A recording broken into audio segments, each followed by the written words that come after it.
Alright folks, welcome to take two. Got interrupted. Didn't realise that someone was fucking stood behind me.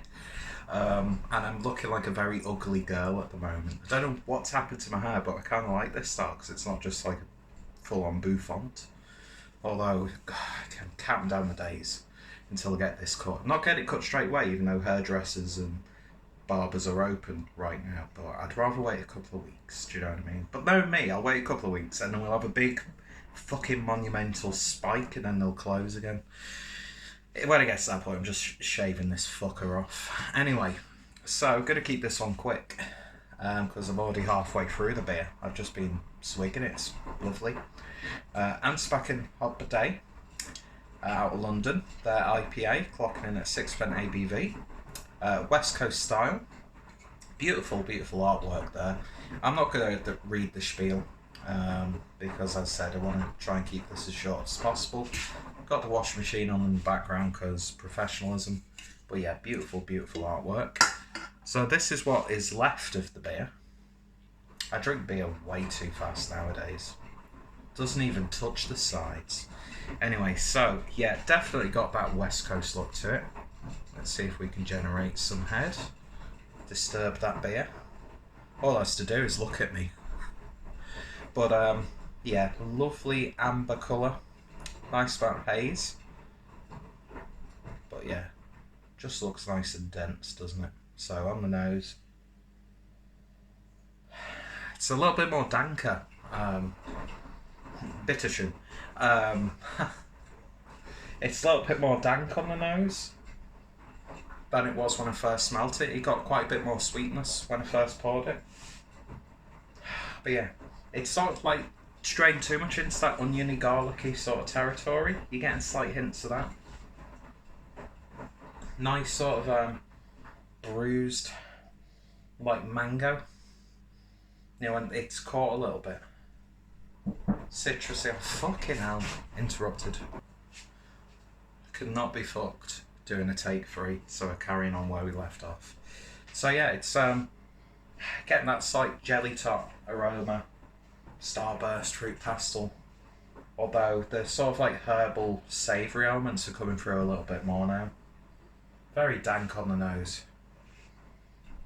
Nice resiny aroma. Smells like a nice spliff, to be honest. Oh, it smells good. I could just keep sniffing this. Anyway, I won't do because I want to try and keep this brief. But yeah, smells good, looks good. Let's give it a taste. Cheers, folks.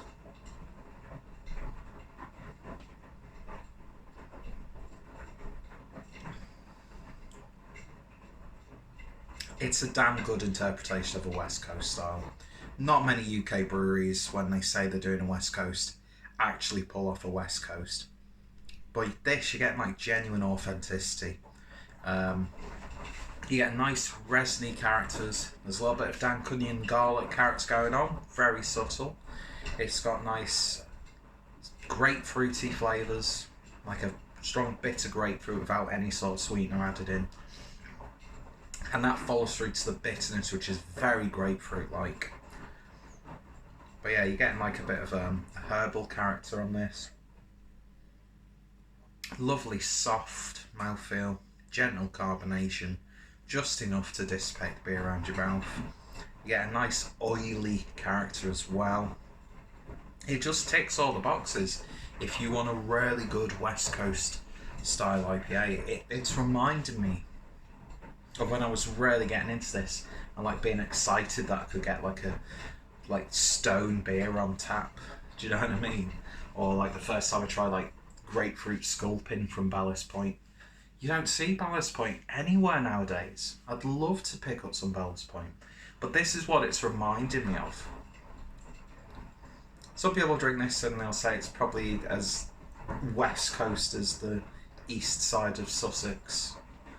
Don't really know which part of the map Sussex is, so I don't know how witty that analogy is of twats who like to voice their opinion about beer on YouTube and expect people to beerstagram wankers. We'll let's talk about the beerstagram wankers. No offence, of course. But yeah, you know, someone's going to say, oh, it's not really that West Coast. I say, well, fuck off then. But no, it's just a lovely, lovely beer. You feel that it's a 6% beer. And I mean that in a really good way. Although it's not stopping me drinking this like it's, you know, ice cold juice on a boiling day, do you know what I mean? But yeah, this is probably one of the most true to style contemporary West Coast IPAs that I've had in a hell of a long time. Although there was that Thornbridge one. And that Thornbridge and Firestone Walker, that was a good interpretation of a West Coast style.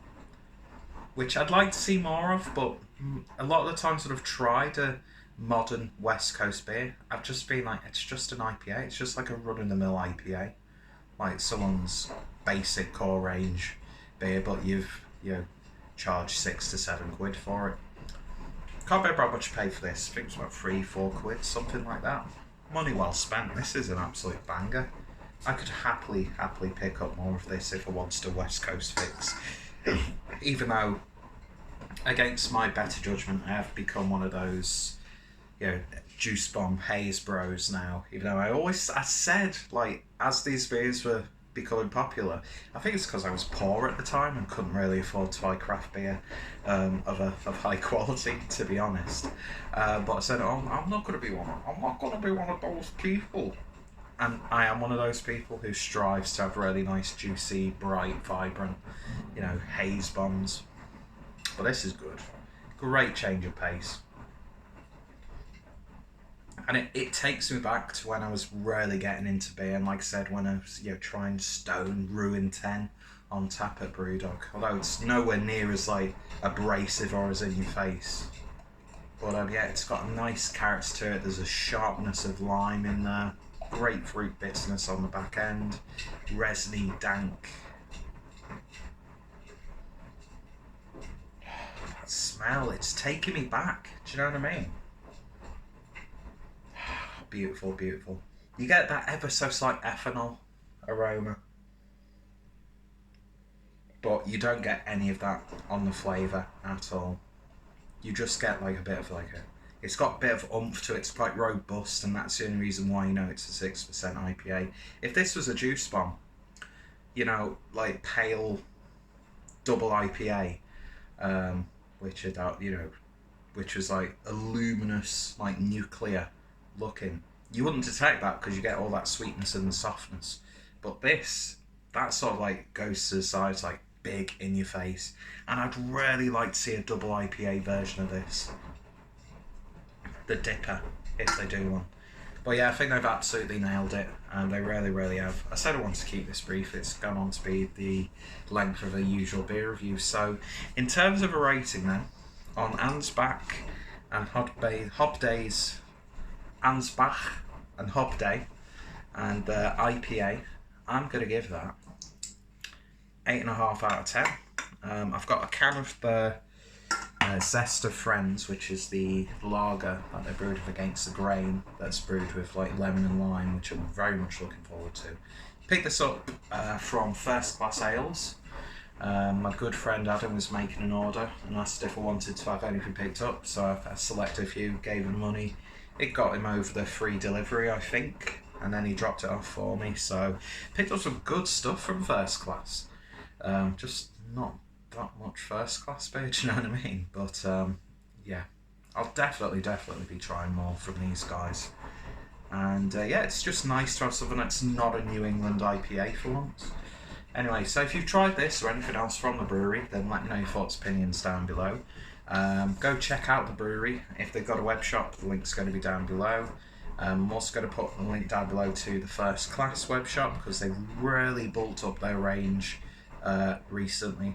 I think a lot of breweries' web shops are doing that. If they can, they'll, you know, use their platform to help sell their friends' beers and that sort of thing, which I think is what we need at a time like this. And yeah, it's just amazing how distribution, even though in a time of peril, has really probably saved the arses of a lot of breweries and bottle shops and online platforms. So yeah, it's it's really good. Although I do miss going out to like Manchester and going to tap rooms. Even though tap rooms are open right now, I don't really want to just instantly go out. Did I say this in this video, or did I do it in the video that I got interrupted? And I don't know. I'm just repeating myself. Anyway, so thank you guys for watching, and I shall hopefully see you all later. Stop winking.